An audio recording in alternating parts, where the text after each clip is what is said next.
नमस्कार, आप देख रहे हैं आज तक आपके साथ मैं हूं अंजना ओम कश्यप। आज बात होगी मूड ऑफ द नेशन यानी देश के मिजाज की। इंडिया टुडे सी वोटर का ये मूड ऑफ द नेशन सर्वे जो हम वर्ष में 2 बार करते हैं बताता है कि अगर आज हो चुनाव तो किसकी बनेगी सरकार, किसकी लोकप्रियता में उछाल और किसकी लोकप्रियता में आ रही है गिरावट। अब तो 2024 के लोकसभा चुनाव की आहट बहुत करीब से सुनाई दे रही है। 5 से 6 महीने बचे हैं, लेकिन इसी अंतराल में क्या कुछ होता है ये हम आपको बताएंगे और चर्चा भी करेंगे।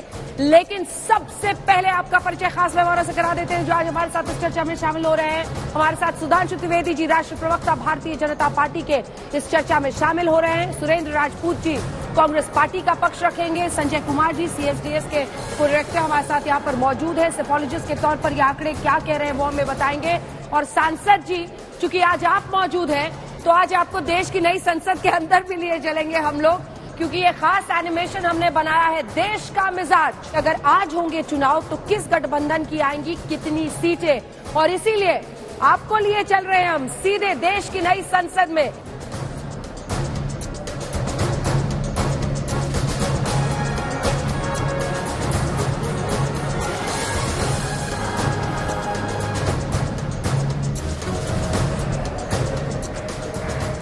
तो 25,951 लोगों से जब ये सर्वे में पूछा गया है कि किस पार्टी को, किस गठबंधन के साथ वो जाएंगे, तो अब वो आंकड़े रखने का वक्त आ गया है आपके सामने। सबसे पहले हम आपको बता दें वोट परसेंटेज एनडीए को 43%।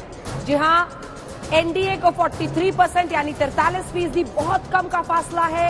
इंडिया यानी विपक्षी गठबंधन इंडिया के साथ 41% उनको आ रहा है और 16% अन्य को जा रहा है। अब हम आपको दिखा देते हैं सीटें किसको कितनी आ रही हैं। अगर आज हो चुनाव तो किसकी बनेगी सरकार, किस गठबंधन को आएंगी कितनी सीटें। तो सबसे पहले एनडीए को 306 सीटें आती हुई दिखाई दे रही हैं।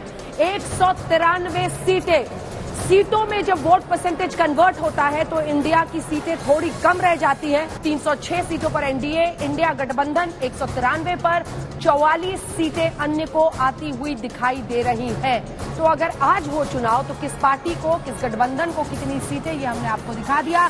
अब हम आपको जल्दी से दिखा देंगे ट्रैकर कि पिछली बार 2019 के लोकसभा चुनावों से लेकर जो हमारा 2 बार हम साल में ये सर्वे करते हैं उसके नतीजे क्या कहते हैं।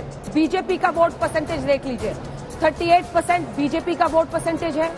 कांग्रेस पार्टी 20, यही 19 में भी था। हूबहू यही पार्टी वोट परसेंटेज 2019 में भी था।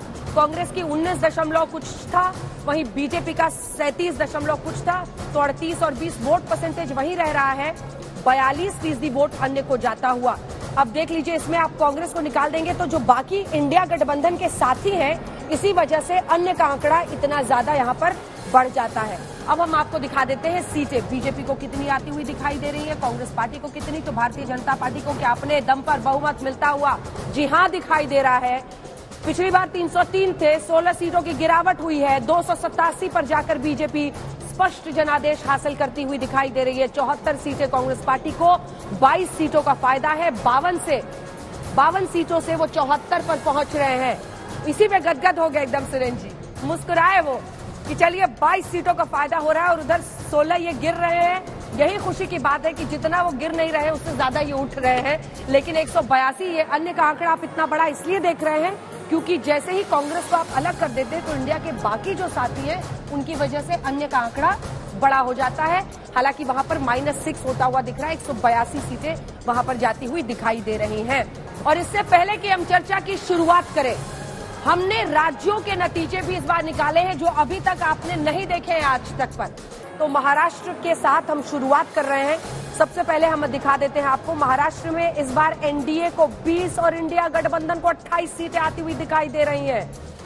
देश का मिजाज इंडिया टुडे सी वोटर सर्वे में एनडीए नीचे फिसलकर इंडिया का नंबर बढ़ता हुआ दिखाई दे रहा है। आपको याद दिला दे, पिछली बार महाराष्ट्र में बीजेपी को आई थी 23 सीटें, सिर्फ बीजेपी को। रुक जाइए, अभी एक बार फिर से महाराष्ट्र दिखा दीजिए। सिर्फ बीजेपी को आई थी 23 सीटें पिछली बार। शिवसेना साथ में थे, उनको आई थी 18। और वहीं पर कांग्रेस को सिर्फ 1, एनसीपी को 4, एआईएमआईएम को 1, निर्दलीय को लेकिन यहां से देखिए इंडिया का ग्राफ कितना ऊपर बढ़ता हुआ दिखाई दे रहा है और एनडीए 20 पर, यानी जो बीजेपी ने 23 सीटें हासिल की थी उससे भी नीचे एनडीए पूरा इनका आता हुआ दिखाई दे रहा है, चाहे शिंदे गुट को और अजित पवार को इन्होंने अपनी तरफ कर लिया हो। चलिए अब अगला स्टेट आपको दिखाते हैं, बिहार। यहां पर भी आपने देखा है इधर उधर पलटने का, अपने साथी को बदलने, छोड़ने, वापस पकड़ने, बदलने, बहुत सिलसिला चला है। तो हम आपको यहां पर भी दिखा दे रहे हैं, यहां पर एनडीए को जो गिरावट आती हुई दिखाई दे रही है, सुधांशु जी आपके लिए बहुत बड़े खतरे की घंटी हो सकती है, क्योंकि बिहार की 40 में से आपने 39 सीटें पिछली बार जीती थी और ऐसे में जब आपको आई थी 17 सीटें, 16 जेडीयू को, 6 एलजेपी को, तो आप लोग बम थे 39 सीटों के साथ, 39 आउट ऑफ 40। लेकिन इस बार मामला पूरी तरह से फिसलता हुआ एनडीए के लिए बिहार में दिख रहा है। 14 पर आप पहुंच रहे हैं, 26 पर इंडिया गठबंधन यानी आरजेडी, जेडीयू उनकी तरफ है इस तरफ इंडिया में, और वहीं पर कांग्रेस पार्टी भी उनके साथ है। हालांकि आरजेडी ने पिछली बार गठबंधन अपना खाता ही नहीं खोला था, आरजेडी खाता नहीं खोल पाई थी, कांग्रेस ने तो फिर भी वहां पर आप देखिए कांग्रेस ने 1 सीट हासिल कर ली थी। बिहार का आंकड़ा साफ हो गया। भाई आपको लिए चलते हैं एक और राज्य में जहां पर बदलाव की बहुत उम्मीद की जा रही है, वो है कर्नाटक। कर्नाटक में विधानसभा चुनाव में जो शिकस्त मिली है बीजेपी को और जो किला फतेह किया है कांग्रेस पार्टी ने वहां पर, उसके बाद यहां पर लेकिन परिस्थिति दिलचस्प है। एनडीए अपनी जीत का सिलसिला बरकरार रखने में कामयाब दिख रही है, यानी वहां पर बासवराज बोम्मई का विकल्प लोगों ने सिद्धारमैया में देखा, यहां पर मोदी का विकल्प वो क्या नहीं देख पा रहे हैं कांग्रेस के किसी नेता में। मल्लिकार्जुन खड़गे भी कर्नाटक के ही है, क्योंकि एनडीए 23 सीटें यहां पर हासिल करती हुई दिख रही है। बीजेपी ने पिछली बार चुनावों में यहां 25 सीटें जीती थी अपने दम पर, एक सिर्फ कांग्रेस को, एक जेडीएस को गया था। तो यहां पर देख लीजिए इंडिया को 5 सीटें जाती हुई दिख रही है यहां पर। अब अगला राज्य जो हम आपको दिखाने वाले हैं वो है दिल्ली। दिल्ली दिलचस्प है क्योंकि यहां पर आम आदमी पार्टी भी अभी गठबंधन में इंडिया के साथ है, लेकिन सातों की 7 सीटें एनडीए यानी बीजेपी को जाती हुई दिखाई दे रही है यहां पर, और इंडिया को 0 यहां पर मिलता हुआ दिखाई दे रहा है। यानी क्या एक बार फिर से तीसरी बार लगातार दिल्ली की सभी सीटें बीजेपी जीतेगी, कम से कम ये सर्वे इसी के संकेत दे रहा है।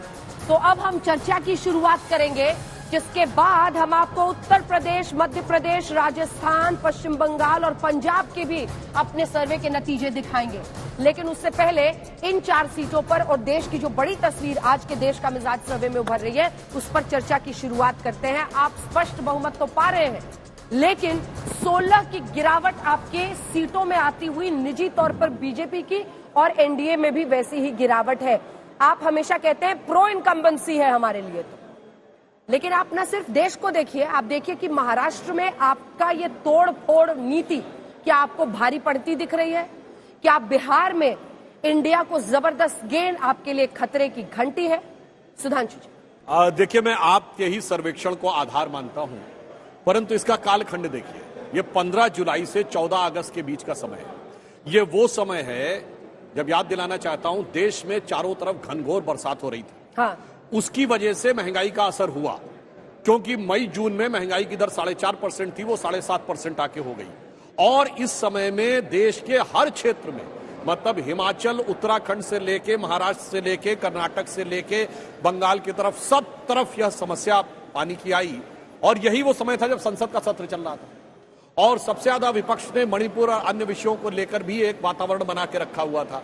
तो मैं ये कह सकता हूं कि ये जो 1 महीना है वो कोविड का दौर छोड़ दे तो पिछले 4.5 वर्षों में सबसे चुनौतीपूर्ण 1 महीना था, जहां तक जनता के बीच में परिस्थितियों को ध्यान में रखकर अगर देखा जाए तो। अगर हम उस परिस्थिति में 287 सीटें जीतते हुए दिखाई पड़ रहे हैं, इसका अर्थ ये हो जाता है कि इन विपरीत परिस्थितियों में भी यदि हमारी यह स्थिति है, तो जब स्थितियां सामान्य होंगी तो हम पिछली बार से कहीं अधिक बहुमत प्राप्त करते हुए नजर आएंगे। महाराष्ट्र पे आइए, जल्दी महाराष्ट्र पर आइए। आपके तोड़फोड़ के खिलाफ जनता का मैंडेट आता हुआ दिख रहा है। देखिए, हमारी 23 सीटें थी, शिवसेना की 18। यहां मैं एक अंतर बताता हूं, हमारी 23 सीटें मोदी जी के नाम पे थी और शिवसेना की 18 में एक सांसद बताएं जिसने मोदी जी का नाम लेकर न किया। और आप सारे सर्वेक्षणों में देख लीजिए, महाराष्ट्र में भी मोदी जी की लोकप्रियता कितनी थी। तो इस बार भी तो मोदी जी के ही नाम पे लड़ेंगे ना आप? मोदी जी के ही नाम पे तो मैं इसीलिए मैं कह रहा हूं, देखिए क्या होता है कि राजनीति में गणितीय समीकरण नहीं, जो रासायनिक समन्वय भी चलता है, यानी मैथमेटिकल इक्वेशन नहीं, आपका केमिकल रिलेशन कैसा है वो भी चलता है। इसलिए मैं कह रहा हूं उत्तर प्रदेश में 2019 में किसी ने हमें 30-35 से ज्यादा सीटें दी हो तो बताइए, क्योंकि सबको लग रहा था कि सपा बसपा एक हो गए, पर वोट नहीं ट्रांसफर हुआ। अब आप ईमानदारी से सोचिए, शिवसेना तो सरकार बनाने की लड़ाई में नहीं है केंद्र में, इतनी आसानी से शिवसेना का वोट उनको ट्रांसफर होगा और सीट का वितरण भी हो जाएगा और उस वितरण में सारा वोट उनको ट्रांसफर हो जाएगा। देखिए शिवसेना का जो वोटर है वो दो प्रकार का है, एक उसमें जो हिंदूवादी वोटर है और एक है जो मराठा सेंटिमेंट का है, इनहेरेंट एंटी कांग्रेसी है।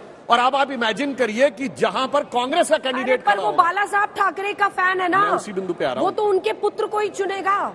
आप उसके मन में कैसे बता देंगे कि एकनाथ शिंदे अब बाला साहब ठाकरे की विरासत चलाएंगे? मैं जो अपनी बात ये आप नहीं कन्विंस कर पा रहे। मैं इसी पॉइंट में कह रहा हूं, उत्तर प्रदेश में यही हुआ था, जहां कांग्रेस का कैंडिडेट होगा वहां यह सोचना कि शिवसेना का वोटर कांग्रेस को टोटल वोट कर देगा, मेरे गले नीचे नहीं उतरती। उत्तर प्रदेश में इसका उदाहरण देखिए। लेकिन शिवसेना का उत्तराधिकारी क्या वो उद्धव ठाकरे को मान रहे? क्या ये नतीजा नहीं बता रहा है? आप देखिए ना सर, 28 सीटें उधर इंडिया को जाती हुई, और दूसरी तरफ शरद पवार का ही दम चलेगा, अजित पवार का नहीं। लोकसभा है ना। एक लाइन और बोल। हाँ बोलिए ना, आप ही से पूछ रही हूँ। अभी जो आपने इसमें दिखाया है, मैं फिर कह रहा हूं, संजय जी यहां बेहतर बताएंगे, उन्होंने मैथमेटिकल कनेक्शन दिखाया है।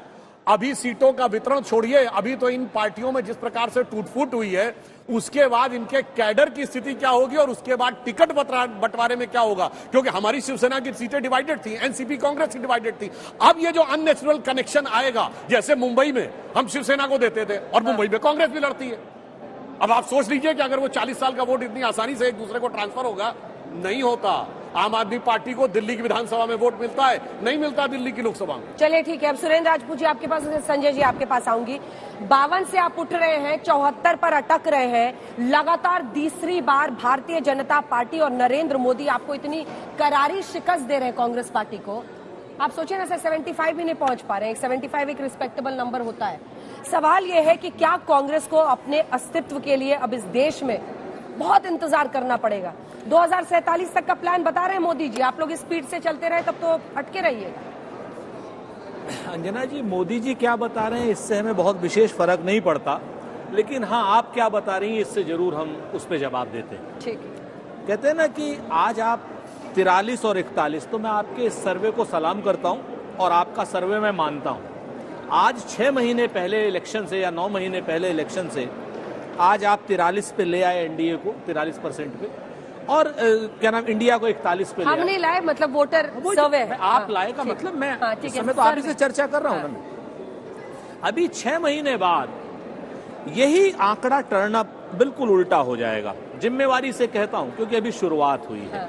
आंकड़ा जब ये 41, इंडिया जो है 43 जाएगा और एनडीए 43-41 आएगा, तो आप क्या जिम्मेवारी से इस बात को कहेंगे कि हम 306 आएंगे और एनडीए जो है 193 आएगा? एक चीज को बहुत मैं जिम्मेवारी से पूछ रहा हूं, संजय भाई भी बैठे हुए हैं और आपसे बहुत ध्यान से सुन रहे हैं आपको। हाँ, 43% जब हम आ जाएंगे, क्योंकि हम बढ़ रहे हैं, आप 306 पहुंचेंगे और ये 193 भाई, आप ही 193 या 74? 193 भाई, एनडीए की बात हो रही है ना।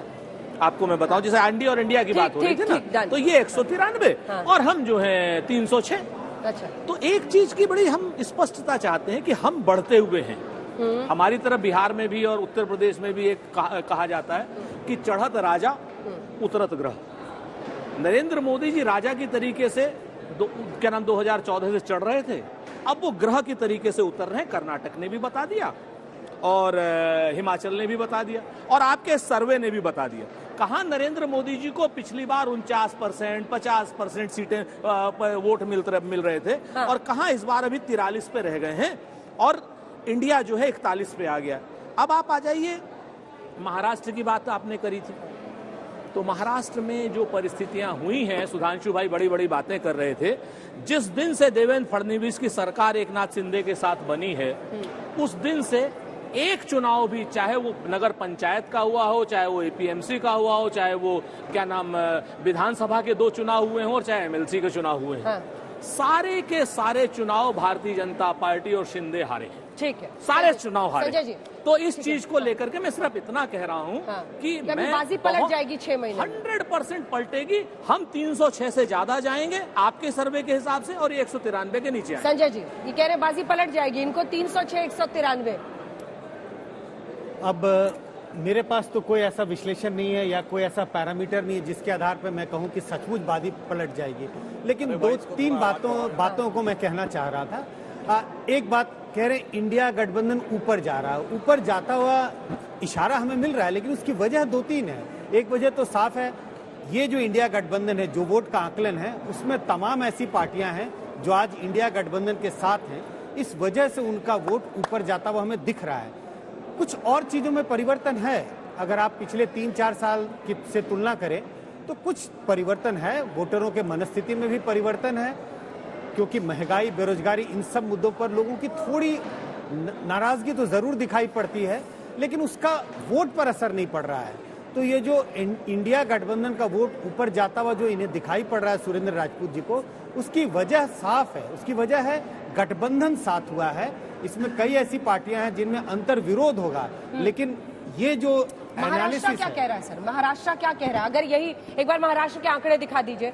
अगर महाराष्ट्र में इंडिया को इतना गेन है और बीजेपी के लिए इतना लॉस है, बीजेपी ने 23 सीटें पिछली बार वहां पर अपने दम पर जीती थी। देखिए महाराष्ट्र का नंबर दिखाइए। अब इस पर तो दावा नहीं किया जा सकता कि 28 का 28 होगा और इधर 20 का 20 होगा, लेकिन महाराष्ट्र से तस्वीर जो साफ उभर के आ रही है, महाराष्ट्र में एनडीए को नुकसान निश्चित होगा अगर हम 2019 से तुलना करें तो।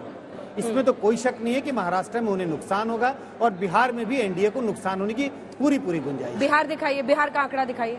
बिहार में आपको लगता है सबसे बड़े गेनर के तौर पर तेजस्वी यादव उभरते हुए दिख रहे हैं? क्योंकि नीतीश की लोकप्रियता का ग्राफ हमने देखा, तमाम जो अन्य पोल थे, बेस्ट सीएम में भी उनका कहीं पर नाम नहीं है। क्या तेजस्वी यादव के दम पर ये होता दिख रहा है बिहार में? देखिए, इस सर्वे में ये तो नहीं पता चल रहा है कि जो इंडिया गठबंधन का वोट बिहार में है उसमें तेजस्वी यादव का वोट कितना, आरजेडी का वोट कितना और जेडीयू का वोट कितना है। लेकिन अगर हम पिछले चुनाव के नतीजों के हिसाब से देखें, जो पिछला विधानसभा चुनाव हुआ उसको अगर आधार माने या उसको कुछ संकेत उससे लें, निश्चित रूप से आरजेडी का प्रदर्शन जेडीयू के प्रदर्शन से बहुत अच्छा था। इस आधार पर मुझे लगता है कि जो भी इंडिया गठबंधन के सहयोगी बिहार में होंगे उसमें आरजेडी सबसे आगे होगी और जेडीयू दूसरे नंबर पे दिखाई। कर्नाटक लेकिन कुछ और कह रहा है सुरेंद्र जी। कर्नाटक पर जो आपने आंखें बांध ली, पट्टी डाल दी, कर्नाटक का आंकड़ा एक बार इनको दिखा दीजिए, क्योंकि पिछली बार 25 सीटें आई थी और मुझे लगता है यहाँ पर एक बार फिर से अगर वो 23 सीटें ला रहे हैं, सिर्फ 2 सीटों का नुकसान हो रहा है, तो काहे के बम हो रहे हैं? 2 राज्यों से थोड़ी ना आपकी नैया पार हो जाएगी। बिल्कुल सही कहा अंजना जी। हम आपको पहले तो बिहार के बारे में बता दें कि पानी में जितना लाठी मारिए पानी अलग नहीं होगा। बिहार में एनडीए और इंडिया की लड़ाई है, और इंडिया वहां पर चाहे तेजस्वी जी हो वो भी इंडिया है, नीतीश जी भी और कांग्रेस भी इंडिया है। तो आप नीतीश जी को डंप मत करिए, नीतीश जी हमारे बहुत बड़े नेता हैं। सबके सामूहिक प्रयास में 40 में से 39 सीट जीतेंगे, हम आपको जिम्मेवारी से कह रहे हैं। 39 एकदम 39, इस चीज को आप लिख लीजिएगा, वहां पर हम बहुत श्योर हैं। डेट और सब कुछ रिकॉर्ड कर बिल्कुल रिकॉर्ड कर लीजिए। 39 आउट ऑफ 40 कह रहे हैं। ठीक है ना, हम 39 जीत गए। संजय जी भी कभी मुस्कुराते नहीं है, लेकिन आज मुस्कुरा रहे हैं वो। मैं कह रहा था सुरेंद्र जी वो एक सीट बताई दीजिए जो नहीं जीत पाएंगे। और संजय जी की मुस्कान बहुत दुर्लभ है। मैं कह रहा था वो सीट बताई दीजिए जो नहीं जीत पाएंगे। कोई एक लोकतंत्र है, कोई हम भाजपा के तरीके से थोड़े हैं कि कांग्रेस मुक्त भारत, कहीं ना कहीं इनको देंगे। तो दूसरी बात, जैसे पिछली बार आपने कांग्रेस को 1 दिया था, वो 1 इस बार आपको दे। और सुनिए, अब कर्नाटक का बदला ले गया। बिल्कुल, अब कर्नाटक का सुन लीजिए। कर्नाटक में अभी हमारी यहाँ पे तो गलत होगा हमारा सर्वे। नहीं हम बिल्कुल, हम ना सर्वे को हम सही कह रहे हैं ना गलत। हमने तो आपसे कहा ना, आज सर्वे है आपका, 6 महीने बाद हम 43 पे आ जाएंगे और एनडीए 41 पे आ जाएगा। हम तो इस बात को कह रहे हैं ना। अब जैसे जैसे हमारी सरकार वहां अन्योदय योजना लागू करेगी, सारी चीजें लागू करेगी, तो आप इस चीज को देख लीजिएगा कि अगले 6 महीने में आपका स्वयं का आंकड़ा 23, हम 5 वो। कर्नाटक के दम पर इस पूरे विपक्षी गठबंधन इंडिया में बहुत ताकत आई। कांग्रेस पार्टी की उस जीत से इतने उत्साहित थे तमाम विपक्षी नेता, और उसके बाद से बेंगलुरु में दूसरी बैठक हुई पटना के बाद। क्या कर्नाटक ने एक रास्ता खोल दिया है इस देश में, और जो आप लोग कहते हैं कि इनविंसिबल, हरा ही नहीं सकते मोदी को, वो जो एक भ्रम था उसको तोड़ दिया है कर्नाटक ने? देखिए, मैं तीनों राज्यों का जवाब देता हूं। महाराष्ट्र में जो पहले 2 गठबंधन थे, जब हमारा शिवसेना का था और एनसीपी कांग्रेस का था, दोनों की तासीर एक थी, कार्यकर्ता और वोटर की।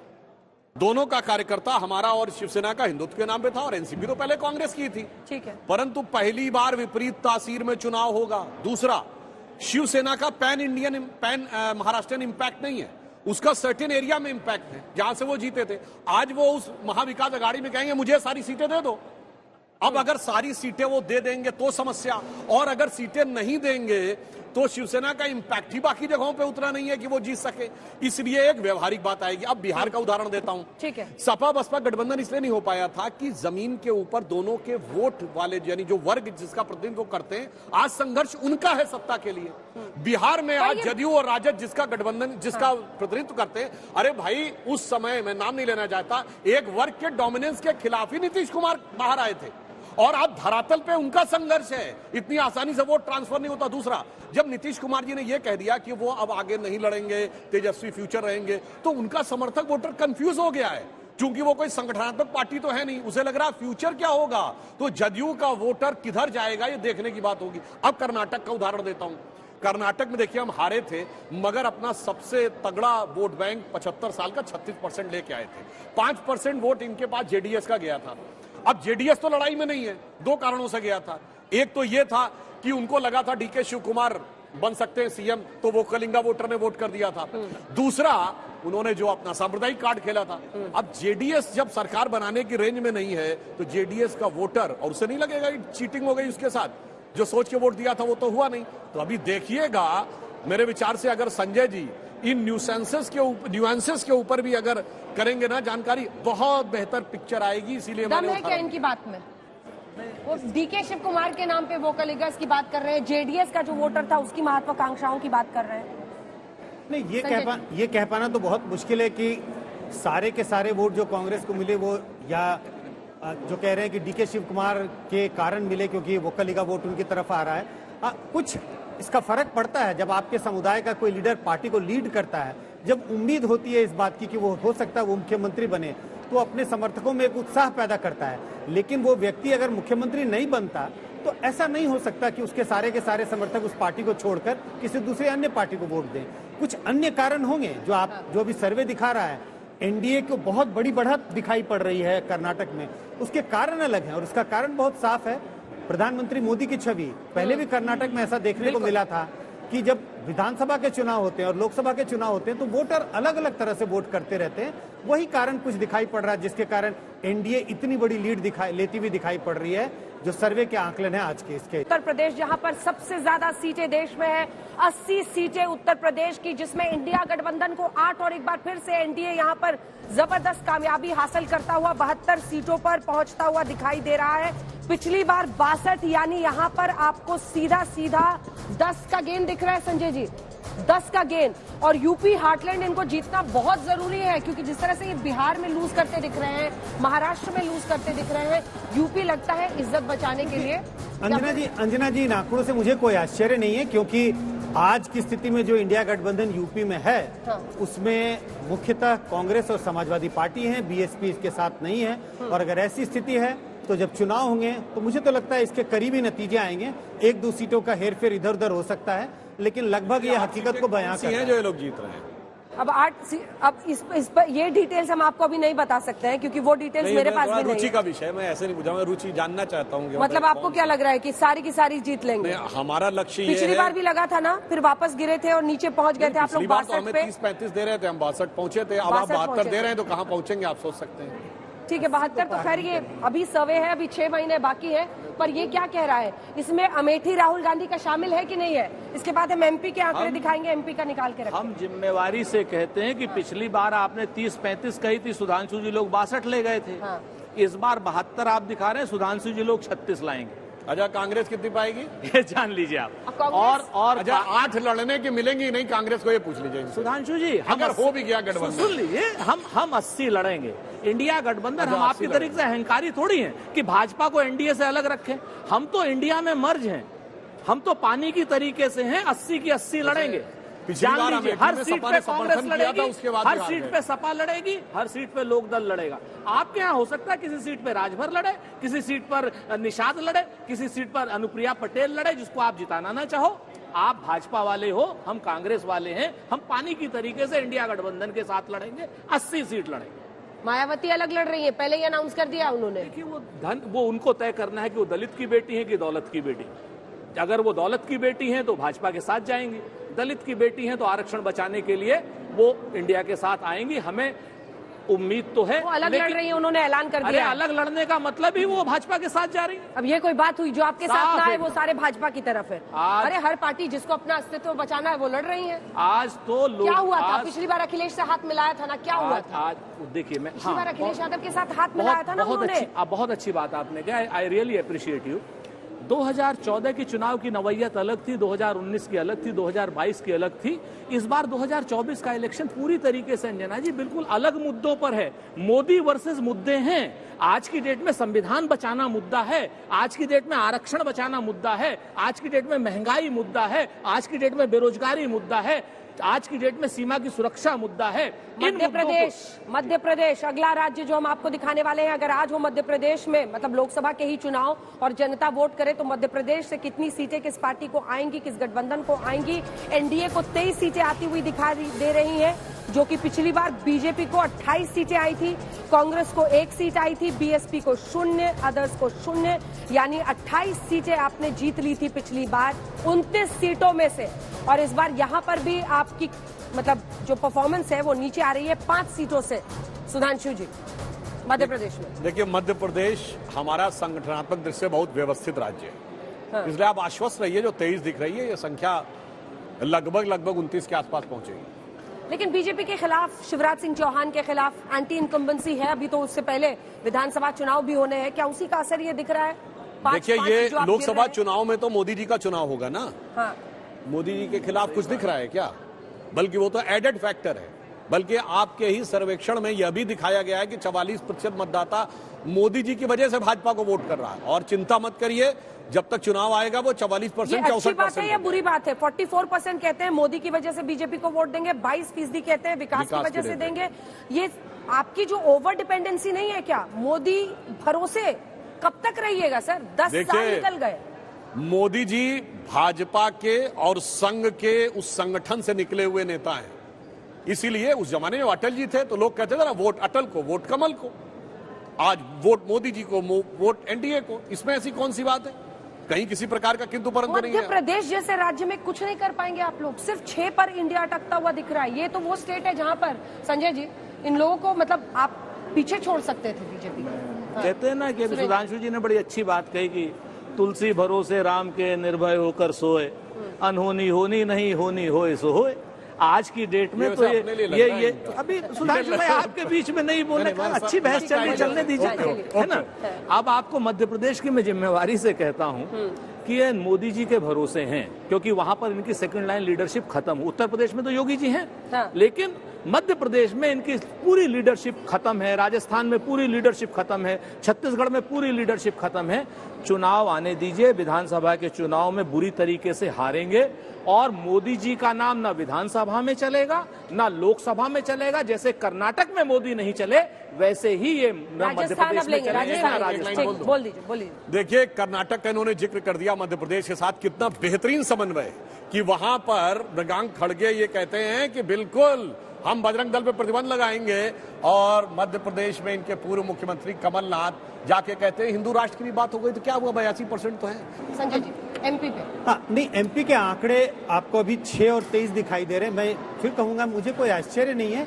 अगर आप 2019 के चुनाव को देखें तो फासला बहुत बड़ा था, बीजेपी और कांग्रेस के बीच में बहुत बड़ा फासला था। इस फासले को पाटने के लिए कांग्रेस को काफी कड़ी मेहनत करनी पड़ेगी। मुझे लगता है कुछ कवर अप करते हुए दिखाई पड़ रहा है कांग्रेस, क्योंकि उन्हें 6 सीटें आ रही है, पिछली बार 1 सीटें आई थी। 1 सीट तो तकरीबन जिस तरह के ट्रेंड मुझे दिखाई पड़ते हैं, आंकड़े भी वही बयां कर रहे हैं। राजस्थान एक और राज्य जहां पर विधानसभा चुनाव होने हैं 2024 के लोकसभा चुनाव के पहले।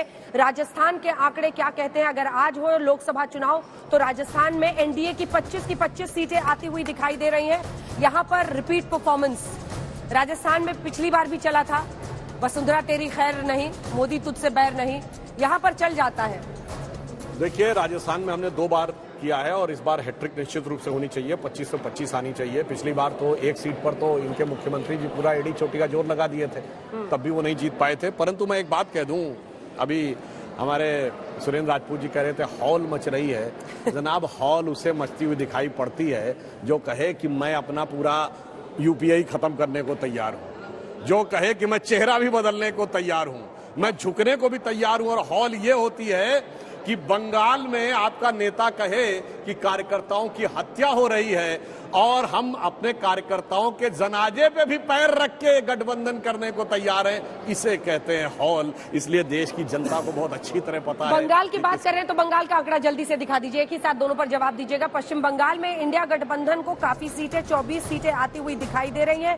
पिछली बार टीएमसी को आई थी 22 सीटें, कांग्रेस को 2 और भारतीय जनता पार्टी को 18 सीटें। तो एनडीए यहां पर 18 पर बरकरार दिख रहा है, लेकिन 24 सीटें टीएमसी कांग्रेस। पिछली बार भी लगभग यही नतीजे थे। पश्चिम बंगाल में भी स्टेटस को रहता हुआ दिखाई दे रहा है दोनों ही राज्यों पर। जल्दी से सुरेंद्र जी आपकी बात। देखिए, अभी इन्होंने राजस्थान की बात की। पिछली बार राजस्थान में वसुंधरा जी की खैर नहीं थी। इस बार वसुंधरा जी और मोदी जी दोनों की खैर नहीं है और अशोक गहलोत से बैर नहीं है। ये बहुत स्पष्ट जान लीजिए। जो जो राज्य में आपके पक्ष में आ रहे हैं वो आप कह रहे हैं बड़ा अच्छा है। नहीं, मैंने तो ये कहा ही नहीं। मैं तो आपके आंकड़ों की बात कर रहा हूँ। ये देखिए ना, ये 25 उधर जा रहा है। आंकड़ों का विरोध करना तो मेरा हक है ना। गहलोत साहब वैसे तो अध्यक्ष नहीं बने, वो सबको पता है क्यों नहीं बने। सीएम वाली कुर्सी में ज्यादा कोई बात नहीं। वो उनके पास और भी बहुत ताकतें हैं। आप वो जादूगर भी हैं, आपको मालूम है ना। जादूगर तो ठीक है, अभी सुनिए ना, जादूगर में एक सेकंड, जादूगर में कुछ सीट तो उधर कर लेते जादू से। अभी आ जाएंगी, आप चिंता मत कीजिए। अभी इलेक्शन होने दीजिए। मैं आपको नहीं, अभी आप तो बड़ा अंजना जी, आप हमारे खिलाफ इतनी बेईमानी काहे करती हैं भाई। हम तो आपको कभी बोलते भी कुछ नहीं है। अरे बोलिए प्रभु जी। आपने इन्होंने कहा कि साहब इतनी अकड़, इतना झुका दिया, इतना झुकते सुधांशु जी जिंदा लोग हैं, मुर्दे लोग अकड़े रहते हैं। एक बात। दूसरी बात जो आपने कहा कि अपने मर्ज कर दिया, तो मर्ज और डीएनए आप लोग चेंज करते हो। हिंदू महासभा से जनसंघ, जनसंघ से जनता पार्टी में मर्ज कर जाते हो सिर्फ सत्ता के लिए, उसके बाद फिर उदय करते हो भारतीय जनता पार्टी का। तो डीएनए अपना चेंज करने वाले लोग हमें राय न दे कि हमने अपने गठबंधन का नाम ही बदला है। आपने तो पार्टियां तक बदल दी, विचारधारा तक बदल दी, जनता पार्टी में शामिल हो गए। क्या आप बात करोगे डीएनए वाली बात? अब एक लाइन बोल दूं। हाँ, ये तो वो पार्टी है। सुनिए, वर्ड ऑफ द डे बन गया है। सुनिए, इन्होंने क्या कहा कि अब पार्टी बदल दी। आप तो वो है Congress R, Congress S, Congress O, Congress U, Congress मैं, कांग्रेस तू, कांग्रेस आई, कांग्रेस गई। आज शरद पवार कांग्रेस, तृणमूल कांग्रेस, वाईएसआर कांग्रेस। अरे जनाब, आप बदलने छोड़िए, आपकी तो पूरी फितरत ही इधर छिन्न भिन्न हो जाए। पश्चिम बंगाल के बाद हम जल्दी से आपको दिखा देते हैं पंजाब के आंकड़े। और संजय जी आपसे शुरू करते हैं, वरना आपको मौका नहीं मिलेगा इन दोनों के बीच में। पंजाब के आंकड़े क्या कहते हैं? अगर आज हो चुनाव तो पंजाब की स्थिति क्या रहेगी? 12 सीटें इंडिया गठबंधन को, आम आदमी पार्टी इस वक्त उस तरफ है, और वहीं एनडीए को 1 सीट। आपको याद दिला दे, पिछली बार कांग्रेस को पंजाब में आई थी 8 सीटें, आम आदमी पार्टी को 1 सीट, शिरोमणि अकाली दल को 2 सीट, बीजेपी को 2 सीट। ऐसे में इस बार पलड़ा पूरी तरह से इंडिया की तरफ दिखाई दे रहा है। अभी इंडिया में अब आपको कितना, कांग्रेस को कितना नहीं पता, लेकिन ये एक और स्टेट है जहां पर बीजेपी को वैसे भी कुछ उम्मीद नहीं थी। और बिल्कुल देखिए पंजाब आप जिसका जिक्र कर रही हैं, पिछली बार भी लगभग नतीजे ऐसे ही थे। अगर इंडिया गठबंधन हो रहा है तो नतीजे कुछ इसी के करीब होंगे। बात रही उन राज्यों की जहां बीजेपी और कांग्रेस का सीधा सीधा मुकाबला है, हम मध्य प्रदेश, राजस्थान, छत्तीसगढ़ ऐसे कई राज्यों का जिक्र कर सकते हैं क्योंकि ये राजस्थान के संदर्भ में है। दिक्कत कांग्रेस की क्या है? कांग्रेस का की तरफ मूवमेंट है, शिफ्ट वोटर्स का दिखाई पड़ रहा है थोड़ा थोड़ा, अगर हम 2019 से के चुनाव से तुलना करें तो। लेकिन इन सारे राज्यों में कांग्रेस और बीजेपी के बीच फासला बहुत लंबा है, कहीं 18%, कहीं 16%, कहीं 20%। ये फासला कांग्रेस तय कर पाएगी या कि नहीं, ये बहुत एक बड़ा प्रश्न चिन्ह है। मुझे लगता है कि जितना समय बाकी है और जितना स्लो मूवमेंट कांग्रेस के वोट शेयर में हो रहा है, मुझे लगता नहीं है कि वो एक सवाल आपसे पूछना है, पिछली बार भी राफेल चौकीदार चोर है, ये है वो है, लेकिन इस बार भी हमारा ये सर्वे बता रहा है महंगाई, बेरोजगारी, और ये लोग मणिपुर, चीन, यही इसी पे अटके हुए हैं। क्या आपको लगता है कि विपक्ष को, कांग्रेस को अपनी स्ट्रैटेजी बदलनी चाहिए? महंगाई, बेरोजगारी आम आदमी से जुड़ा मुद्दा है, इस पर फोकस करते नहीं है, मणिपुर पर घेरते हैं, चीन पर बौखलाते हैं, और पूरा जो नैरेटिव है वो जनता से कनेक्ट नहीं हो पाता है। क्या आपको लगता है संजय जी इस बात में दम है? मणिपुर में जो कुछ घटनाएं घटी वो बहुत दुखद है, लेकिन उससे भी दुखद ये है कि वो एक राष्ट्रीय मुद्दा नहीं है जिस पर जनता वोट करने वाली है। बिल्कुल। दूसरी बात, चीन राष्ट्रीय मुद्दा नहीं है जिस पर वोट पड़ेगा। वोट पड़ने की बात हो रही है सुरेश, मैं वोट के हिसाब से दोनों ही मामले इतने गंभीर हैं कि उनकी गंभीरता से कोई इनकार नहीं कर सकता। और मुझे लगता है सबसे बड़ी भूल यह है जब आप कहते हैं लोकतंत्र बचाने की, संविधान बचाने की लड़ाई होगी, इस पर तो और भी वोट नहीं पड़ेगा, क्योंकि संविधान बचाना, लोकतंत्र बचाना, ये बड़ा ही एक एकेडमिक भाषा है। आपकी बात बहुत कड़वी लगेगी। ये बहुत एकेडमिक भाषा है। ये जनता, आपके राहुल जी केम्ब्रिज में जाके बताते हैं कि लोकतंत्र खतरे में है। लोकतंत्र, वही लोकतंत्र कर्नाटक में खिलाता है। हाँ, छोटा छोटा हम बड़े छोटा सा करेंगे। हम कहते हैं ना कि करते भी चलो, बढ़ते भी चलो, बाजू भी बहुत हैं, सर भी बहुत, और चलते ही चलो कि अब डेरे मंजिल पे ही डाले जाएंगे। महंगाई भी हमारे लिए मुद्दा है, हम उसी पे बात करेंगे, चिंता मत कीजिए। बेरोजगारी भी बड़ा मुद्दा है। इन्हीं सारे मुद्दों पर हम लोगों ने कन्याकुमारी से लेकर कश्मीर की यात्रा जो की थी, और आज जो ये मुद्दे आपके पास सामने आ रहे हैं, हाँ, मोहब्बत की दुकान में बेरोजगारों को रोजगार भी तो मिलेगा ना, बाजार में मोहब्बत की दुकान। बिल्कुल, पूरी तरीके से आने दीजिए 6 महीने तक। हम आपकी इस निर्मम मीमांसा को भी धनात्मक ऊर्जा के रूप में। 75% लोगों ने हमारे सर्वे में, सुधांशु जी, महंगाई, बेरोजगारी को देश की सबसे बड़ी समस्या बताया है। मेरा प्रश्न आपसे ये है कि ये जो गिरावट आ रही है आपकी सीटों में, 16 सीटें आप नीचे गिर रहे हैं, ये 22 चढ़ रहे हैं, ये उसकी एक वजह साफ दिखाई देती है।